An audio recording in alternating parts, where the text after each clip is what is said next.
Saya mungkin ni sedikit tambahan ataupun Datuk mungkin nak tambah lagi ke. Kalau kita lihat kepada keadaan kebanyakan masyarakat kita pada hari ini yang kurang ilmu ataupun kurang rajin, kurang masanya akibat kekangan pekerjaan dan sebagainya. Bagaimana doktor melihat kesesuaian selawat ni sebagai salah satu kaedah pembinaan masyarakat ataupun pembinaan insan yang ada nilai kasih sayang? Saya sebelum nak pergi ke situ, saya nak kena landing dulu. Supaya kapal terbang tu dia landing dengan betul. Selawat ni ibadah. Bukan kita tiba-tiba fikir kita nak selawat. Dia adalah ibadah. Maksudnya kerana ada nas Quran tadi dan juga kerana ada petunjuk Nabi SAW bagaimana untuk kita berselawat.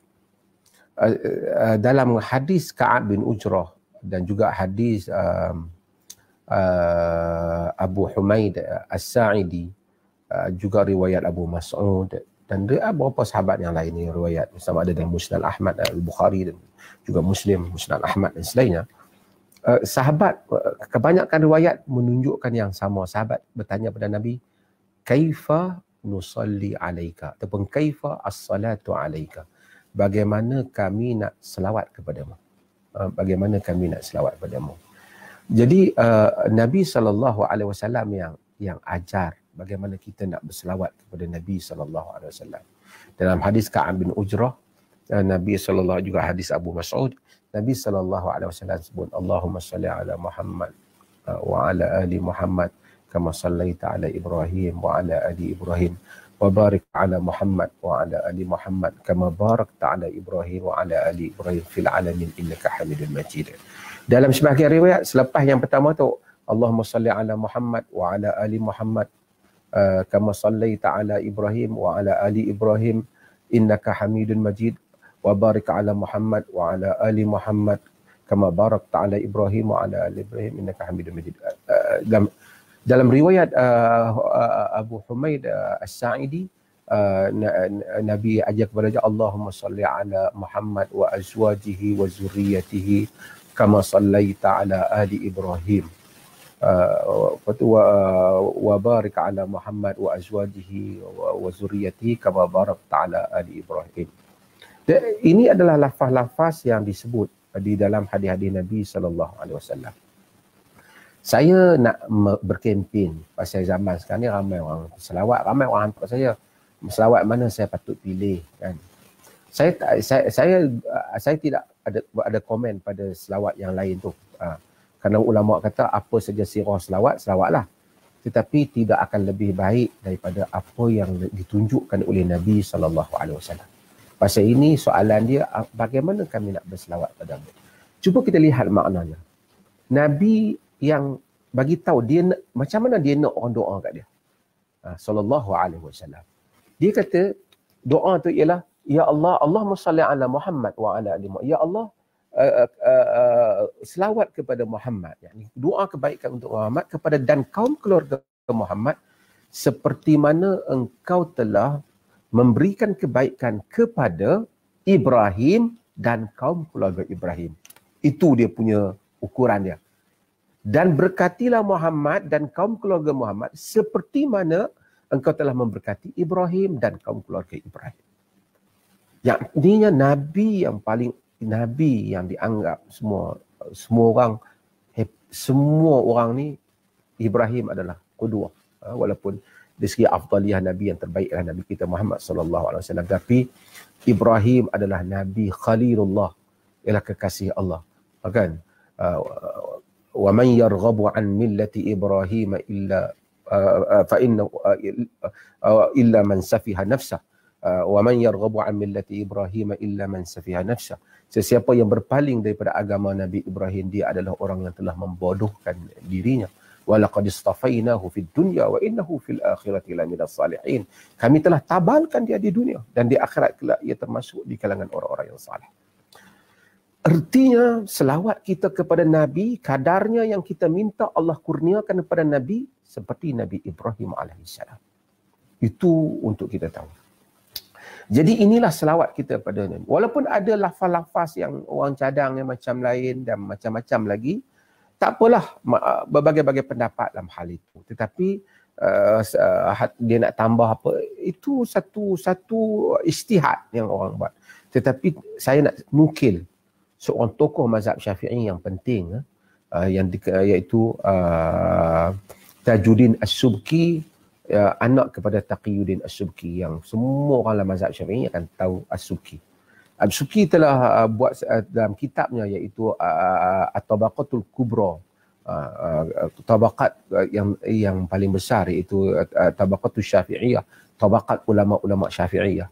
Dia sebut di dalam kitab dia kata sami'tu abi rahimahullah yaqul, aku mendengar bapakku rahimahullah menyebut. Bapaknya ialah Taqiyuddin As-Subki. Ini ulama besar dalam mazhab Syafi'i. Dia kata ahsanu ma salla ala nabi sallallahu alaihi wasallam bihadhihi al-kifiyah, sebaik-baik salawat kepada Nabi ialah kifiat ini. Kifiat yang disebut di dalam hadis-hadis Nabi sallallahu alaihi wasallam. Dan bapa dia kata waqala man ata biha faqad shalla ala nabi sallallahu alaihi wasallam biyaqinin. Sesiapa yang mendatangkan lafaz ini, lafaz yang macam dengan hadis ni, dia benar-benar telah selawat kepada Nabi dengan yakin. Wa kana lahu jazaa al-warid fi ahaditsis salati biyaqin. Maka adalah baginya itu pahala seperti yang disebut di dalam hadis-hadis selawat dengan yakin. Yang ni siapa yang selawat macam Nabi bagi tahu ni, ganjaran dia yakinlah seperti mana yang Nabi bagi tahu. Kemudian dia kata wa kullu man jaa bi lafdhin ghairiha fa huwa min ityanihi bi salatil matlubati fi syakkin li'annahum qalu kaifa nusalli alayka qala qulu kadza wa kadza.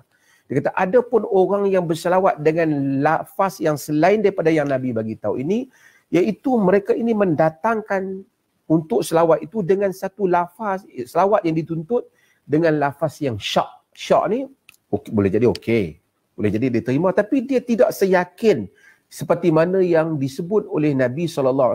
Kenapa kata dia? Kerana mereka itu, para sahabat radhiyallahu anhu, mereka yang kata kaifa nusalli alaika dalam hadis-hadis itu, bagaimana kami nak berselawat padamu. Kemudian Nabi kata waqal qulu kadza wa kadza, kamu kata begini dan begini. Jadi kata Taqiyuddin Tajuddin As-Subki dalam Tabaqatus Syafi'iyah, tabaqat ulama-ulama Syafi'iyah, dia kata ini adalah the best untuk kita selawat pada Nabi dengan sirah yang diajar. Hak yang lain tu macam-macam orang nama selawat itu dan ini, orang selalu bagi tahu, terpulang pada mereka. Tapi kalau tanya saya bersama dengan Tajuddin As-Subki, hak mana Nabi ajar is the best. Hak lain tu saya tak petikailah. Mereka ada macam-macam sirah-sirah yang datang. Itu yang di-create ataupun yang diwujudkan oleh orang-orang kemudian. Tapi yang warid daripada Nabi SAW, inilah yang mana yang disebut dalam hadis. Itu dulu landasan dia. Supaya kita tahu apabila saya berselawat, saya bukan saja berselawat kepada Nabi, saya berselawat seperti yang Nabi ajar kepada saya. Macam tu dia. It is very important dalam following the teaching of our Prophet sallallahu alaihi wasallam. Di dalam mengikut ajaran Nabi kita Muhammad sallallahu alaihi wasallam. Tak apa, kita tak salahkan, katalah kata habis tu kalau kita selawat yang lain tu tak diterima kan Sayyidina wa Maulana, saya pun sebut juga. It's okay. Sanda kita Khaliluna, Habibuna, Abu Hurairah pun kata qala Khalili, kata Khalili kekasih pun, it's okay. Tetapi untuk kata dia itu better than what Nabi SAW telah ajar, sukarlah. Kerana mestilah yang Nabi is the best. Mesti the best. So kita tak apa, bukan nak pergi kepada situ, tapi saya nak bagi landasan itu. Apabila kita faham landasan itu, kita kena mengetahui. Selawat ni is not because of the word itself. Allahumma salli ala Muhammad wa ala Muhammad ataupun sebagai orang tasayyud Allahumma salli sayyidina Muhammad. Hatta Ibn Bas dia kata la ba'as, tidak mengapa lah itu. Ya kalau tapi yang the best ialah hak Nabi sebut. Tapi tak apalah. ia bukan lafaz tu yang ada power, maka kau tu kena lafaz tu, maka bagi power pada rahmat Allah lah yang memberikan kurniaan kepadanya. Macam kita lah apabila kita sebut ayat kursi, bukan ayat kursi tu yang power, tetapi rahmat Allah yang ada pada orang yang membaca ayat kursi itu di atas keyakinan dan keimanan kita pada ayat berkenaan. Demikianlah ayat-ayat yang lain kita baca surah-surah Al-Ikhlas dan surah An-Nas dan seumpamanya. Maka kita hendaklah tahu apabila kita berselawat kepada Nabi, apabila daripada selawat itulah yang lahir daripada perasaan hubungan kita dengan Rasulullah sallallahu alaihi wasallam, yang lahir daripada lambaian kita terhadap titah perintah Allah Subhanahu wa taala, yang lahir daripada cinta kepada agama dan orang yang membawa agama, of course, kan, macam kata Qais kan, marartu bi diari Laila, aku lalu di perkampungan Laila, wa amastu zal jidara wa ma hubbu dari syaraf qalbi walakin hubba man sakana diyar. Di dalam syair, aku lalu di perkampungan Laila, aku pegang dinding-dindingnya bukan kerana cintakan dinding itu yang merindukan hatiku, tapi cintakan kepada orang yang tinggal di dalamnya. Itulah cinta. Kerana agama itu dibina di atas cinta. Semua yang ada dalam agama ini ialah cinta, hubb wal khudu', cinta dan taat. Orang yang taat kepada Allah, orang yang melakukan tanpa cinta, ia tidak memberikan apa makna. Orang yang salat kepada Allah dengan waktu ataupun puasa ataupun melakukan dakwah, tapi tidak kerana cinta dia kepada agama, ia tidak memberi makna kepadanya. Kerana agama itu cinta. Sebab itu Nabi SAW, hatta akuna ahabba ila, sehingga aku lebih dikasihi. Hubbullah wa rasul, hubbullah wa rasul, yuhibbullah wa rasul, cintakan Allah dan Rasul. Semua cinta, agama di atas cinta. Agama di atas cinta. Maka apabila seseorang itu berselawat di atas cinta dia kepada Rasulullah SAW, cinta yang lahir daripada kerana Rasulullah lah bashar, insan yang telah membawa, yang ditabalkan menjadi Rasul, yang membawa risalah Allah Subhanahu wa taala. Risalah Allah Islam itulah yang paling kita perlukan dalam kehidupan ini. Dan berselawat kepada Rasulullah itu tanda menghargai kurniaan Allah. Fadhkuruni azkurkum washkuruni wala takfurun. Kamu ingat aku ingat kamu, kata Allah. Kan kamu bersyukur padaku, jangan kamu kufur.